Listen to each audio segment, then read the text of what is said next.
Hi friends, this video shows how to download and install software update.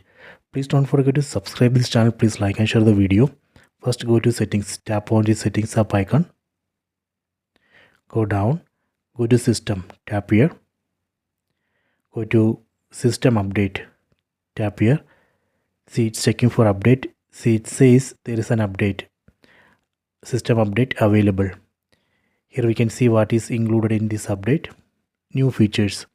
Here we can see list of new features added in this update. Go down, camera improvements. Here we can see list of issues, camera issues fixed in this update. Then other general improvements. Here we can see list of improvements. You can go through this list. If you are okay with this update, you can tap on this restart now button. That way we can download and install this update into this mobile phone. Here you can see size of this update 3.35 GB. So this way we can download and install software update. I hope you have enjoyed this video. Please subscribe this channel. Please like and share the video.